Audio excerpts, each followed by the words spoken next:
दोस्तों, अगर आपको स्टॉक मार्केट सीखना है तो Amazon पर जाकर आप हमारे बुक पढ़ सकते हैं या तो Udemy पे जाकर आप हमारे वीडियो कोर्सेज भी देख सकते हैं। Hello friends, welcome to our channel learn stock charts to earn. दोस्तों, आज की वीडियो में हम एक बहुत ही सिंपल सी इंट्राडे की ट्रेडिंग स्ट्रैटेजी देखेंगे जिसमें हम खाली दो इंडिकेटर्स का इस्तेमाल करने वाले हैं। बहुत ही सिंपल सी ये ट्रेडिंग स्ट्रैटेजी है जहां पे स्ट्रैटेजी के जरिए ही हमें ट्रेडिंग सिग्नल मिलेंगे और उसके हिसाब से ही कैंडलस्टिक का पैटर्न देखकर हम एंट्री एग्जिट करने का सोचेंगे। अगर आप बिगिनर लेवल के ट्रेडर से और कोई सिंपल इंट्राडे के ट्रेडिंग के सर्च में है तो ये वीडियो पूरा देख लीजिएगा। इसके जरिए आपको एक अच्छी खासी स्ट्रैटेजी सीखने को मिलेगी। स्ट्रैटेजी सीखने से पहले हम ये देखेंगे कि ये स्ट्रैटेजी के साथ ट्रेड करने के लिए हमें किन किन चीज़ों की ज़रूरत है। पहले हम देखते हैं टाइम फ्रेम। टाइम फ्रेम हम इस्तेमाल करेंगे 5 मिनट की। हम यहाँ पे कैंडलस्टिक चार्ट का इस्तेमाल करने वाले हैं।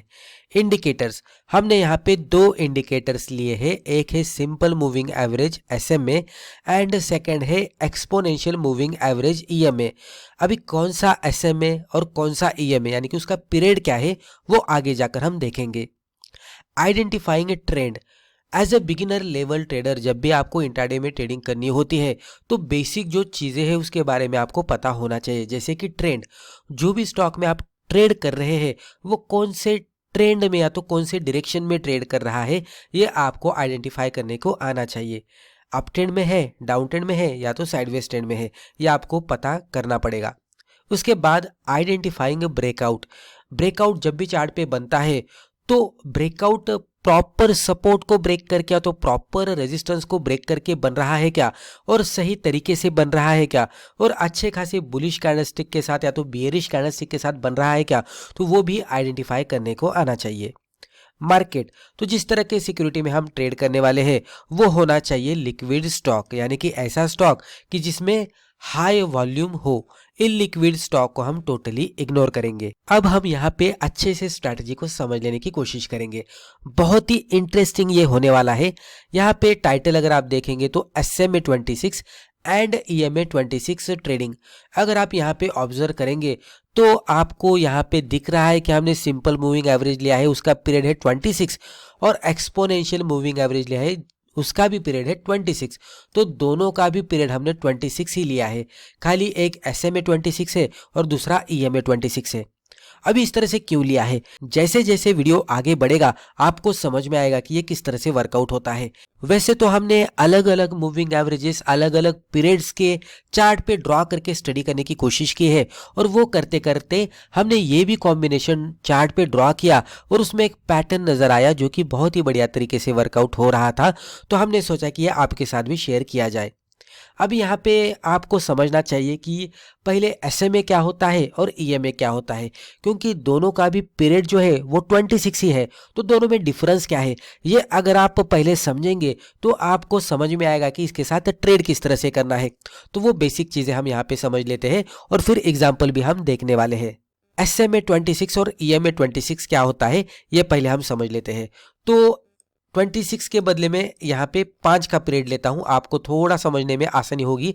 आप सिमिलर लॉजिक 26 के लिए भी अप्लाई कर सकते हैं, यानी कि SMA 5 और EMA 5 किस तरह से ड्रॉ होता है ये पहले हम समझेंगे। मान लीजिए कि इस तरह से कुछ कैंडल्स हमें दिख रहे हैं। ये फर्स्ट कैंडल स्टिक है, फिर ये सेकंड कैंडल स्टिक है, फिर ये थर्ड कैंडल स्टिक है, फिर ये फोर्थ कैंडल स्टिक है और ये फिफ्थ कैंडल स्टिक है। इस तरह से हमने ड्रॉ किया। ये 5 कैंडल स्टिक, ये 5 पीरियड का है, इसलिए हमने यहाँ पे 1 2 3 4 5 कैंडल स्टिक्स ड्रॉ किए। अभी जब भी SMA प्लॉट होता है ना तो SMA क्या करता है, तो पांचों कैंडल का जो क्लोजिंग है वो लेता है, उसको एवरेज आउट करता है और एक वैल्यू प्लॉट करता है। यानी कि SMA क्या करता है कि ये पांचों कैंडल को सिमिलर प्रायोरिटी देता है और सिमिलर प्रायोरिटी देने के बाद उसका जो कैलकुलेशन है वो कैलकुलेशन करके उसके हिसाब से वो SMA ड्रॉ करता है। तो वो इस तरह से ड्रॉ होता हुआ आपको दिखेगा। अभी EMA क्या करता है, EMA भी हर एक जो कैंडल है ये पांचों कैंडल उसका इस्तेमाल करके वो भी कैलकुलेशन करता है और हमें प्लॉट करके देता है। इसमें डिफरेंस क्या है कि SMA क्या कर रहा था, हर एक कैंडल्स को इक्वल प्रायोरिटी दे रहा था, यानी कि यहां से यहां तक हर एक कैंडल को इक्वल प्रायोरिटी मिल रही थी जब भी SMA के हिसाब से मूविंग एवरेज प्लॉट हो रहा था तब। लेकिन जब भी हम ईएमए का इस्तेमाल करते हैं तो ईएमए क्या करता है, हर एक कैंडल का तो इस्तेमाल करेगा वो, लेकिन उसकी जो ज़्यादा प्रायोरिटी रहेगी तो जो रिसेंट कैंडल्स है उस पे ही रहेगी।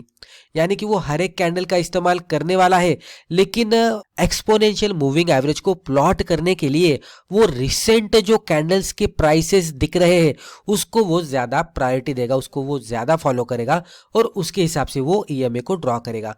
यानी कि एसएमए ईएमए दोनों भी पांचों कैंडल का इस्तेमाल कर रहे हैं, लेकिन एसएमए हर एक कैंडल को सिमिलर प्रायोरिटी दे रहा है। और यहाँ पे ईएमए देखेंगे तो ईएमए क्या कर रहा है, तो रिसेंट जो कैंडल्स बने हैं उसको वो ज्यादा प्रायोरिटी दे रहा है। तो यही डिफरेंस है, एसएमए ऑल कैंडल्स को similar priority, EMA recent candles को ज्यादा प्रायोरिटी। लेकिन कैलकुलेशन करने के लिए हर एक कैंडल का इस्तेमाल दोनों में भी होता है, तो इस तरह से आपको समझना चाहिए। ये प्राइस चार्ट पे किस तरह से ड्रॉ होता है मैं आपको एक बार बताऊंगा।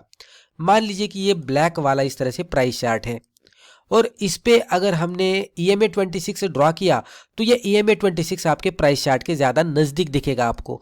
और अगर आपने SMA प्लॉट किया तो ये थोड़ा सा दूर दिखेगा जब भी हम EMA से कंपेयर करते हैं। तो इसका मतलब क्या हो रहा है कि जो प्राइस चार्ट के साथ जो ज़्यादा फ्लक्चुएट होता हुआ दिख रहा है वो है EMA 26, क्योंकि रिसेंट प्राइसेस के हिसाब से वो फ्लक्चुएट हो रहा है।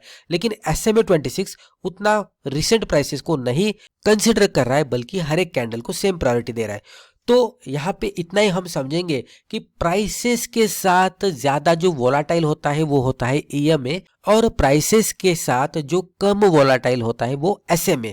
यहाँ तक मुझे लगता है कि आपको समझ में आया होगा। जितना हो सके मैंने आसान भाषा में आपको समझाने की कोशिश की है। ज़्यादा हमने मैथमेटिकल कॉम्प्लिकेशन यहाँ पे नहीं देखा है, हमने एक आसान भाषा में आपको समझाने की कोशिश की है। अभी जैसे जैसे वीडियो एग्जाम्पल के तरफ बढ़ेगा आपको क्लियर हो जाएगा कि ये एग्जैक्टली चार्ट पे किस तरह से वर्कआउट होता है। तो अब हम यहाँ पे देखते हैं एग्जाम्पल। यहाँ पे चार्ट पे आप देख सकते हैं हमने एक्सपोनेंशियल मूविंग एवरेज लिया है 26 का, जो कि है ब्लू कलर में। ये जो ब्लू कलर की लाइन आपको दिख रही है वो है EMA 26 की। उसके बाद हमने लिया है SMA 26 और ये लिया है हमने रेड कलर में। तो SMA 26 आपको यहाँ पे इस तरह से रेड कलर में दिखेगा। यहाँ तक तो आपको क्लियर हुआ होगा। अभी हम समझते हैं कि ये चार्ट पे एग्जैक्टली किस तरह से वर्कआउट हो रहा है। जैसे कि हमने ये भी सीखा था कि हमें बेसिक ट्रेंड का भी पता होना चाहिए, ब्रेकआउट का भी पता होना चाहिए, क्योंकि उसका भी इस्तेमाल हम यहाँ पे करने वाले हैं ट्रेडिंग करने के लिए। तो अगर हम देखेंगे तो लेफ्ट से राइट हम देखने की कोशिश करते हैं कि ये प्राइस चार्ट किस तरह से बिहेव हो रहा है, उसके हिसाब से आपको समझ में आएगा। अभी हमें क्या करना है, ट्रेडिंग इस तरह से करनी है कि जब भी EMA SMA को क्रॉस करता है तो EMA के डायरेक्शन में ट्रेड लेना है। यानी कि यहाँ पे आप देख सकते हैं EMA ने क्रॉस किया SMA को और EMA के डायरेक्शन में ट्रेड लेना है। यानी कि EMA ने क्रॉस कौन सी डायरेक्शन में किया है, डाउनवर्ड डायरेक्शन में, तो ट्रेड लेना है निचले साइड में। जब भी EMA क्रॉस करके ऊपर जाएगा SMA के तो हमें बाई साइड में ट्रेड लेना है। तो ये फर्स्ट क्राइटेरिया है। लेकिन ट्रेड इमीडिएट बेसिस पे नहीं लेना है, कुछ और चीज़ों को भी हमें देखना है, जैसे कि ट्रेंड और ब्रेकआउट। ट्रेंड यानी कि रिसेंट ट्रेंड अगर डाउन ट्रेंड चल रहा है तो सेल का सेटअप हम आइडेंटिफाई करने की कोशिश करेंगे, और रिसेंट ट्रेंड अप ट्रेंड है तो बाय का हम यहाँ पे इंतजार करेंगे। उसी के साथ रिसेंट रेजिस्टेंस और रिसेंट सपोर्ट भी ब्रेक होता है क्या वो भी हम देखेंगे, क्योंकि कंफर्मेशन लेना बहुत ही इंपॉर्टेंट है। अब यहाँ पे मैं डायरेक्ट एग्जांपल के साथ आपको बताता हूँ कि किस तरह से एग्जैक्टली वर्कआउट होता है। अभी यहाँ से देखेंगे तो ये प्राइस चार्ट नीचे आ रहा है और ये जो टॉप बना था उसके नीचे ये टॉप बन गया, तो लोअर टॉप बन रहा है, राइट। तो सेलिंग साइड में स्टॉक जाता हुआ दिख रहा है। पहले अगर आप देखेंगे तो ब्लू वाला ऊपर है, रेड वाला नीचे है, तो यहाँ पे अभी कुछ भी नहीं करना है, क्योंकि ट्रेंड डाउन ट्रेंड है और EMA SMA के हिसाब से बुलिश सिग्नल दिख रहा है, तो दोनों भी अलग अलग दिखा रहा है, तो नहीं ट्रेड करना है। हर एक चीजों की एक ही डायरेक्शन होनी चाहिए। जैसे कि आप यहाँ पे देखेंगे तो यहाँ पे EMA ने SMA को ब्रेक डाउन दिया, यानी कि EMA 26 ने SMA 26 को यानी कि क्रॉस ओवर किया, कौन सी डायरेक्शन में, निचले साइड में। EMA निचले साइड में आ गया। अभी और भी सिंपल करते हैं, आप ब्लू लाइन और रेड लाइन देखिए। जब भी ब्लू लाइन नीचे जाएगी हम सेल करेंगे, जब भी ब्लू लाइन ऊपर जाएगी हम बाय करेंगे, सिंपल।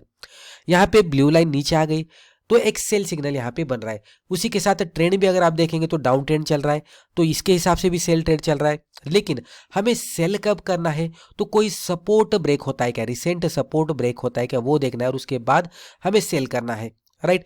तो इसके लिए हम क्या कर सकते हैं, दो तरीके से हम कर सकते हैं। एक तो सपोर्ट मार्कआउट करेंगे और रिसेंट अगर कोई रेजिस्टेंस मिल रहा है तो वो मार्कआउट करेंगे। अगर आप देखेंगे तो ये लेवल पे ये रेजिस्टेंस बना था और उसके बाद नीचे आया था और यहाँ पे सपोर्ट बनाया था, तो ये दोनों भी लेवल हमारे लिए बहुत ही इंपॉर्टेंट वर्कआउट होने वाले हैं। आप अगर देखेंगे तो ट्रेंड डाउन ट्रेंड चल रहा है। अभी हमने डाउन ट्रेंड का आइडेंटिफिकेशन किया, उसके साथ हमने सपोर्ट रेजिस्टेंस का आइडेंटिफिकेशन किया और उसके साथ हमने क्या किया, ईएमए और एसएमए का क्रॉसओवर देखा। तो एग्जैक्टली यहाँ पे क्रॉसओवर हुआ है। क्रॉसओवर होने के बाद हम इमीडिएट बेसिस पे ट्रेड नहीं करेंगे, थोड़ा हम कोई सपोर्ट ब्रेकआउट होता है क्या उसका इंतजार करेंगे। तो यहाँ पे जैसे ही नीचे सपोर्ट आया, आप देखेंगे मल्टीपल कैंडल्स यहाँ पे रुके थे, राइट। और ये कैंडल ने ब्रेक डाउन दिया, ये लास्ट वाली रेड कैंडल ने। जैसे ये कैंडल ब्रेक डाउन देती है क्लोजिंग बेसिस पे, तो हम इसके अकॉर्डिंग ट्रेड करेंगे। 5 मिनट की कैंडल है तो इसके लो के नीचे एंट्री करेंगे, हाई के ऊपर स्टॉप लॉस रहेगा, बहुत ही छोटा सा स्टॉप लॉस है। और 1:2 का रिस्क रिवॉर्ड तो हमें अगले कैंडल में ही मिल गया, लेकिन स्टॉक और भी नीचे जाता हुआ दिखा, राइट। तो उसके बाद हम फिर से देखते हैं कि क्या हुआ चार्ट पे। उसके बाद ईएमए यहाँ पे क्रॉस करके ऊपर गया, लेकिन रिसेंट रेजिस्टेंस हमारा क्या था, अभी रिसेंट रेजिस्टेंस ये हमारा सपोर्ट वर्कआउट करेगा। ये जो रिसेंट सपोर्ट हमने मार्कआउट किया था पहले, तो ये अभी एज ए रेजिस्टेंस वर्कआउट करेगा। तो ये रेजिस्टेंस के ऊपर जाने के बाद ही बाय ट्रेड बनता है, हालांकि यहाँ पे बाय ट्रेड बना ही नहीं रेजिस्टेंस ब्रेकआउट के हिसाब से। और ट्रेंड के हिसाब से देखेंगे तो भी ये डाउन ट्रेंड में चल रहा है, तो इसके हिसाब से भी नहीं बना सेटअप, तो यहाँ पे हम टोटली इग्नोर करेंगे। उसके बाद अगर आप देखेंगे तो फिर से हमें यहाँ पे एक सेल सिग्नल मिल गया। सेल सिग्नल किस तरह से मिला है, अभी देखेंगे तो ये एक यहाँ पे सपोर्ट बनाता है, ये सपोर्ट को हम मार्कआउट करते हैं, इसका ब्रेकडाउन का हम इंतजार करेंगे। उसी के साथ हम अदर चीजों को देखेंगे, सपोर्ट का ब्रेकडाउन का इंतजार करने वाले हैं। उसके साथ ट्रेंड भी डाउन ट्रेंड है, तो हम ट्रेड किस तरह से करेंगे। अभी ईएमए ऊपर आ चुका है, हम ईएमए के नीचे जाने का इंतजार करेंगे। तो आप देख सकते हैं ईएमए यहाँ पे फिर से नीचे गया, यानी कि ब्लू लाइन रेड लाइन के यहाँ पे नीचे गई। जैसे ही नीचे गई तो यहाँ पे हम ब्रेकडाउन, पहले तो हम देखेंगे डाउन ट्रेंड था, सेल सिग्नल था, ये बड़े वाले कैंडल ने सपोर्ट को भी ब्रेक डाउन दिया, लेकिन ईएमए ने क्रॉसओवर कहां पे किया है, तो ईएमए ने क्रॉसओवर ये लेवल पे किया है। तो उसके बाद की कैंडल जहां पे क्रॉसओवर हमें दिखेगा तो वो क्लोजिंग के बाद दिखने वाला है कैंडल के। तो ये जो रेड कैंडल है उसके बाद की जो ये रेड कैंडल है वहां पे हमें क्लियरली सिग्नल मिला है, तो ये रेड कैंडल के अकॉर्डिंग हम ट्रेड करेंगे। तो कौन सी कैंडल है, क्रॉसओवर के बाद की कैंडल हम फिर से देखते हैं। तो क्रॉसओवर के बाद की कैंडल यानी कि ये कैंडल है, यहाँ पे क्रॉसओवर थोड़ा क्लियर दिख रहा था, तो ये कैंडल के लो के नीचे एंट्री, हाई के ऊपर स्टॉप लॉस, और आप देख सकते हैं कि इमीडिएट बेसिस पे फॉल आ गया। यहाँ पे जिस तरह से तेजी से फॉल आया था सिग्नल के बाद, यहाँ पे भी तेजी से फॉल आ गया।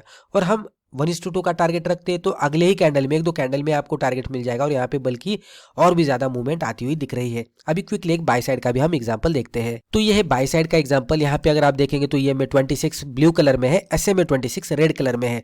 अभी अगर आप देखेंगे तो ये लेवल से हम देखते हैं, यहाँ पे मैं बाय सेटअप के हिसाब से बताने वाला हूँ, प्रीवियसली भी आप थोड़ा स्टडी कर सकते हैं।